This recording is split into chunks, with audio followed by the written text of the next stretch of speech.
Welcome to MahJonggMentor.com. I'm Leah Fagenbaum, and we are here with the December issue of our Classroom Corner. And what I wanted to talk with you about this month is that one of the most commonly misplayed sections of the card is single and pair section. Well, why is that? That is because everybody wants to start at the singles and pairs. And as usual, I want you to pick one of the sections of the card, and then I want you to ignore the hands in those sections of the card. I want you to concentrate on the headings. So whether you pick odds, you're just saving those odd tiles.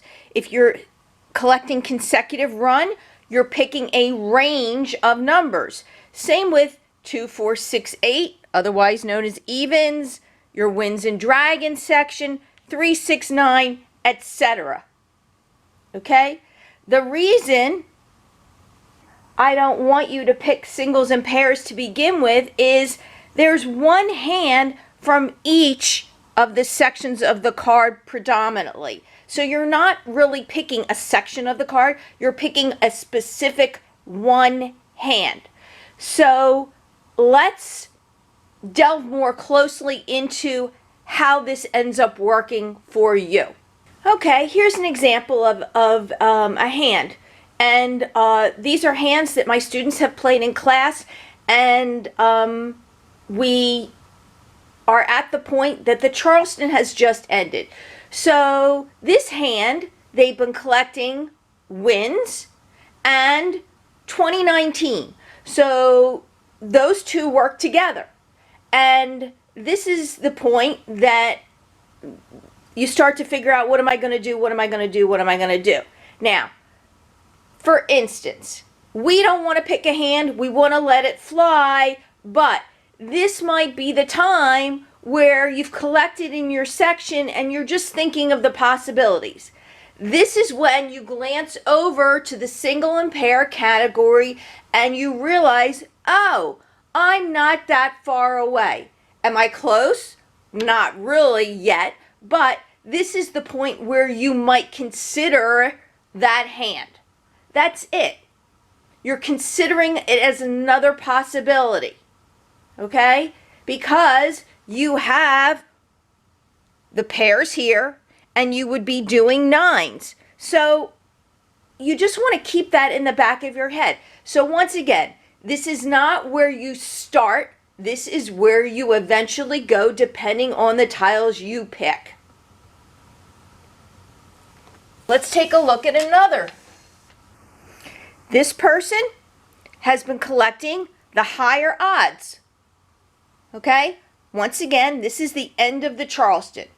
So they've done all the right things. They've collected high odds, 5, 7, 5, 7, 5, 7, 9. All right? They could be doing the odd hands with dragons. They could be doing like numbers. They also could be doing the single and pair hand that goes in that direction, that covers that section of the card. Once again, you don't have to decide till you have to decide. But one thing I will draw to your attention, that there are no hands in singles and pairs that are like numbers. So don't look for them. Generally, that is the way the National Mahjong League constructs the card. Yes, the hands change from year to year. So what works this year won't probably work next year. However, the process remains the same. Okay, let's look at one more. Okay, this person has been collecting the 3, 6, 9 section of the card. Okay, once again, there's a pair of flowers, pairs of 3s, pairs of 6s, pairs of 9s, and then 3, 6, 9 again in their second suit. Yes, this person has a joker, but when you look at the hand, it still could possibly make sense as to what becomes most important, and the order in which you pick tiles. So I'm not a huge fan with saying, oh, I'm going to play a single and pair hand and you're sitting with a couple of jokers. No, but depending what this person picks, you're prioritizing what you're getting rid of as usual. Okay? And there is a 3-6-9 hand that closely resembles the tiles here that this student had at the end of the Charleston. One last tip for you when you're considering your single and pair hands. If the closest hand that you might be playing is a concealed hand, it is easier to hang in there and continue playing the hand because both your hands are concealed. All the single and pair hands are concealed. That makes sense because you can't call for singles and pairs. So for instance, we'll look at this one for example. Maybe the most likely hand, depending on how the person wants to go, would be 2 flowers, and the exposed hand with kongs of 3s, cons of 6s, and kongs of 9s all in one suit. Or maybe you play in tandem the bottom hand in this section, which is concealed, with matching dragons. Okay? But once again, it depends in which order you pick tiles and how long you're willing to stay in there to commit to the single and pair hands.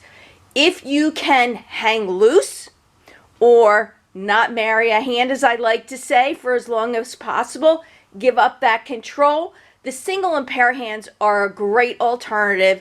But once again, you start in your general sections of the card, then you look over to singles and pairs once you've collected the strengths that you have for your section.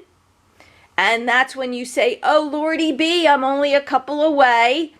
Maybe this is a good opportunity. So, thanks for joining me, Leah, at MahJonggMentor.com with singles and pairs. Bye-bye.